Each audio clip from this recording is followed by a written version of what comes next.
Mic check, mic check. Hair looks like shit. Oh, I need a haircut and a vacation and $100 million. Okay, this excuse me.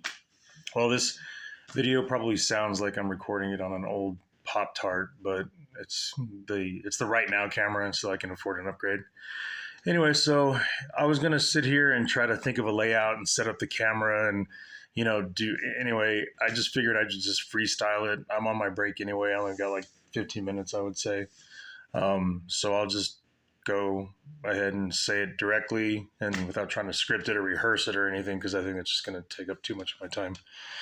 So here, as of late, unfortunately, in this economy, I feel like people have been looking up more videos on, hey, is it possible to work two full-time jobs? And you're thinking about probably doing that. It's the whole desperate times, desperate measures thing.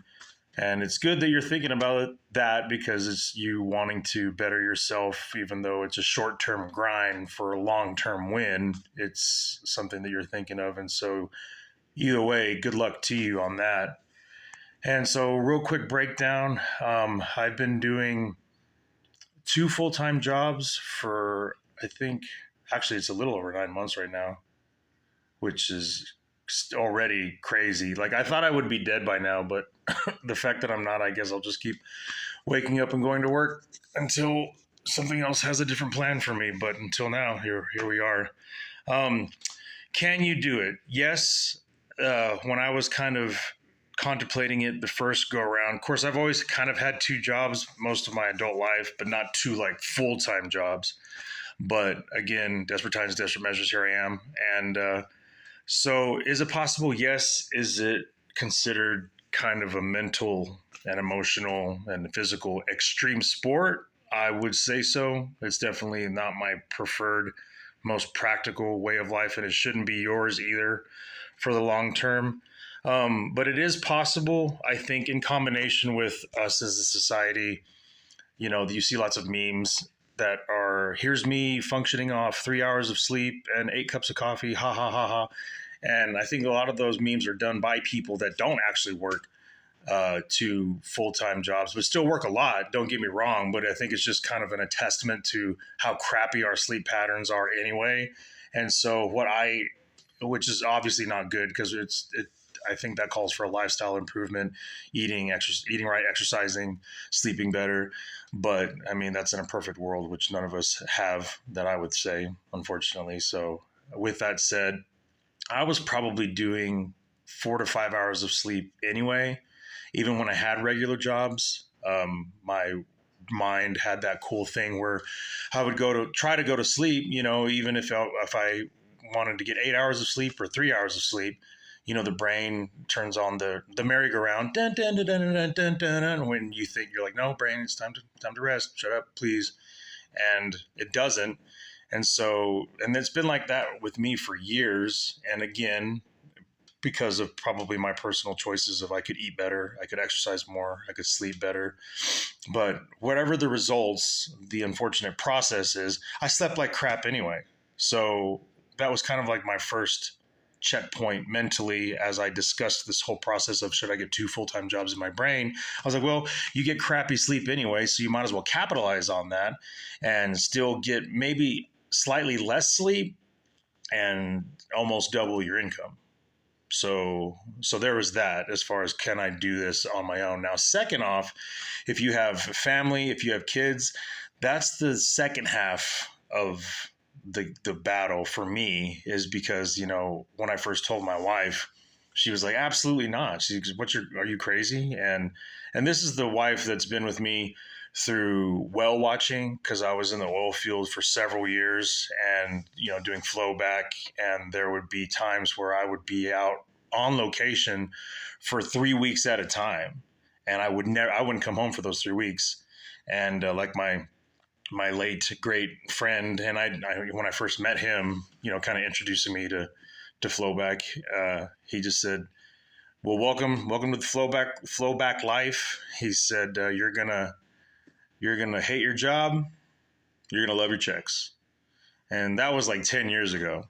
And so here I am kind of using that same mentality to push me through. And, here I am again in my 40s and having to go through all of this again, trying to make right and keep my family supported and try to still push that boulder uphill the best that I can. And so, so this, again, with the family thing, the wife, your significant other needs to agree to it. And my wife is a super tough woman, thank God. Otherwise, I wouldn't be able to do what I do without her doing what she does. So on the family front, so check one. You got the physical front, the mental front, the emotional front of yourself, seeing if you can just physically do it, with the sleep, the lack of sleep, blah, blah, blah. Yes. Check two. I wake up. Sorry, to clarify this, I wake up and I get to my first job at 7. I leave my first job at 7:30, clock into my second job at 2, and I leave my second job at midnight. So it's 7 a.m. to midnight, Monday through Friday. Thank God I actually have the weekends off. Otherwise, I'm pretty sure I would just pass away. So yeah, Monday through Friday, 80 to 81, 82, 83 hours in that Monday through Friday. And I don't necessarily hate my jobs, and that helps a lot. But anyway, that's kind of like a different section of this. But having a strong family is half the battle. If you don't have that, and I'm not even saying your significant other is weak, because they want you there and they want a normal work-life balance.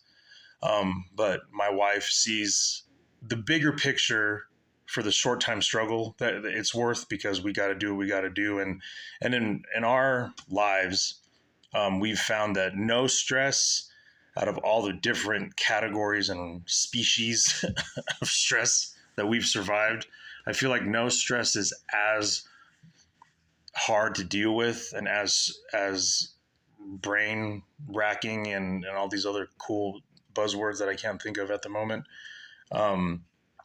But the worst type of stress that we would say is financial stress, as in, how are we going to pay our bills? Doing those phone calls and trying to make the deal sound really nice on the phone, talking to the bill collectors. Hey, haha, gee, golly whiz, we had this thing happen, and you try to make up something, or even tell them the truth, but you try to hope that they're like, okay, yeah, we can get that payment extension out. So between that, or you have people that you do to call and they're like, nope, it's due today, or we're going to shut this off, or we're going to take this back, or we're going to blah, blah, blah. And just feeling that helpless feeling and being talked down to feeling, because you don't have the money to take care of your business, and just the stress in between, even when you're at home, let's say you are at home and you're not having to work as much, or you don't work as much, it still feels like it defeats the purpose, because you're sitting there in the room physically with your family, but you're a million miles away, because your brain can't shut off that constant stress of knowing, like a forensic accountant in your head. You can just see all the percentages and all the dates and all the money that's due when. And that's been the biggest stress, to me, because it's just constant. It's just grinding. It takes pieces of your soul on a day-to-day basis. And so no matter how much it's stressful not seeing my family throughout the week, no matter how stressful it is, working as much as I do, not sleeping as much as I would like to, so on and so forth, it's still not as stressful as not being able to pay my bills. And so it's just something that you have to push through. I wake up, the house is dark, my family's asleep, I go to work. I get home from work, the house is dark, the family's asleep. I talk to them throughout the day through text and an occasional phone call, in between breaks and in between jobs, maybe have a phone call on the way to the second job. But it's still a mental game as almost as much as it is physical.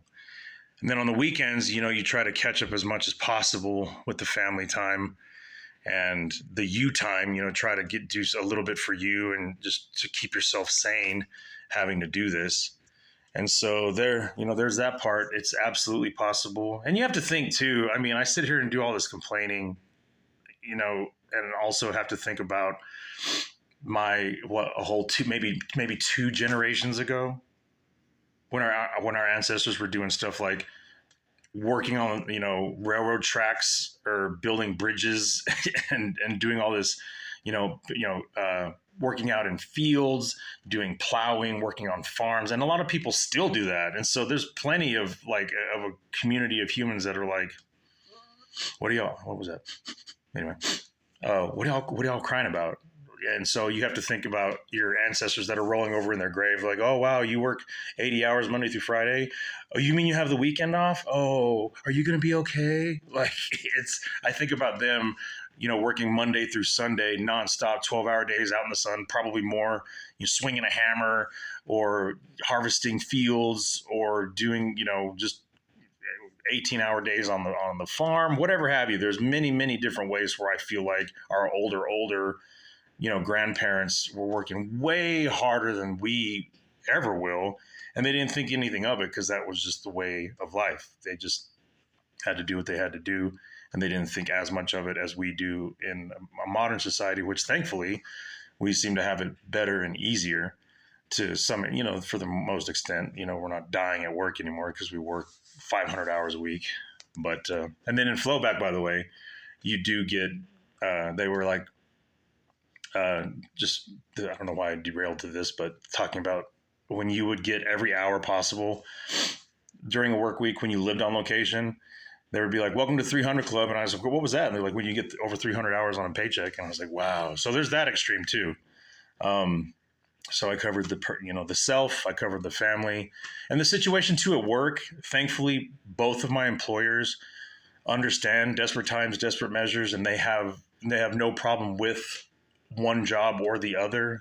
And, they do tell me, they're like, I don't know how the hell you do it, but we don't want to try to jam you up into bettering yourself and your family situation because we think that you can only work for us or the other one, and we're not going to give you that ultimatum. So that's another kind of stroke of luck, because I know there's there's plenty of employers out there that, no, we need your 110%. We don't need you getting divided up or distracted with other jobs and other this and other that. And those kind of employers suck, to be honest, because maybe they should pay you more so you wouldn't have to go to such extremes. But that's, each different scenario on its own, depending on the person, depending on the company. But I have the luck, thankfully, of both sides being very understanding. And then what else? I guess you have the possibility of like jealous coworkers. Oh, here's Mr. Moneybags, Mr. Six figures, blah, blah, blah, which may be the case, but they have just as much, and who knows, maybe even more of the capability of doing exactly what you do, but they don't want to put in the work that you do, but they just want to be like, oh, like, here's Mr. Money. Like, you're just having money thrown at you every day and you don't have anything to do with it. No, like, again, you're kind of hating your life, but you're loving your checks. And so if you have those coworkers that are going to give you hell about it, it's just, I don't know, like my granny told me, people that mind don't matter and people that matter don't mind. So I guess just ignore the ones that are jealous of you for working your life away and trying to earn every penny, because it's just I guess at that point, what's the use of being worried about what they think or say?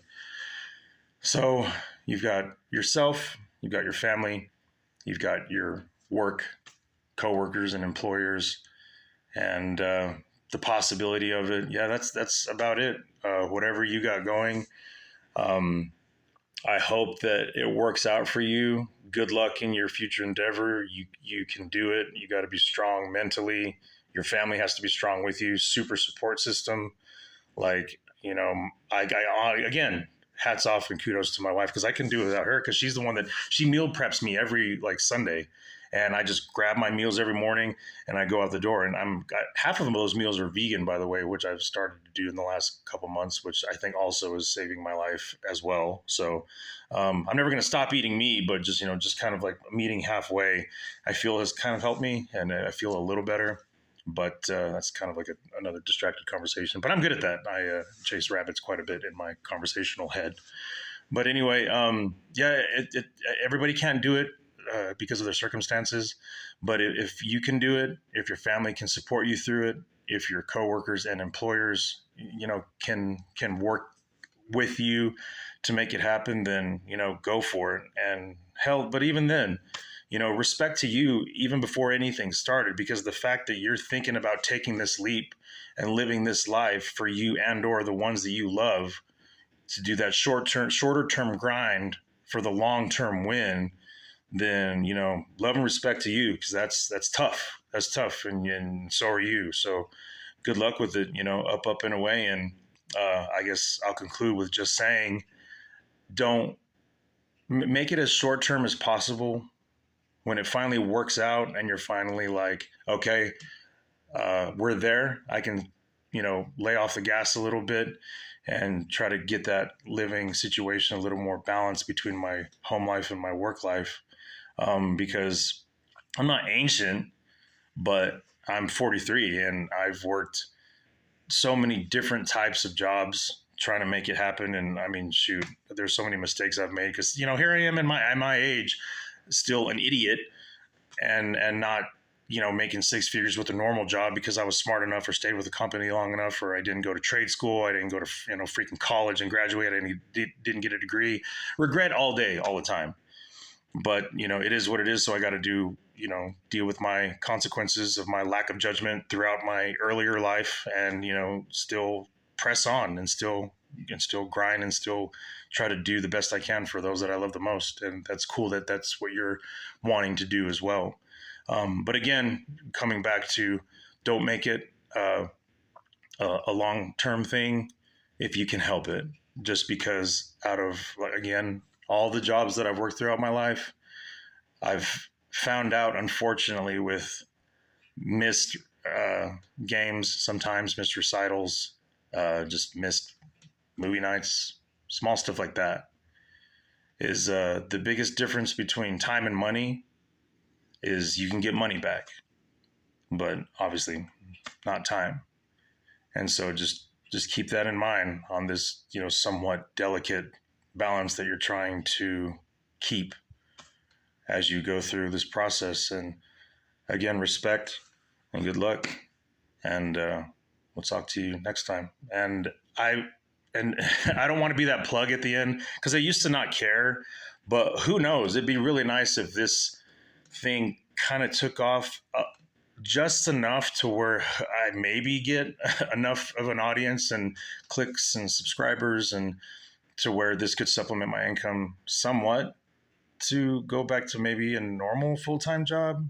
Wishful thinking, sure. But anyway, I used to not care. I said, I don't care if you like or subscribe, but my channel's been doing decent. Like, I have like 50,000 views in the last couple years, just with my stupid little quick fix videos. So that'd be nice if this took off. It'd be cool to be that helpful guy on the internet, whether it's, through conversation or through fixing a vehicle part or an appliance. So, but anyway, if you don't mind, like and subscribe, and hopefully I can keep pumping stuff out that is worth watching. And who knows? We'll see what happens. Anyway, enough of my blabbing. Have a great day. Good luck in your journey. I wish you all the best, and talk to you soon. Peace.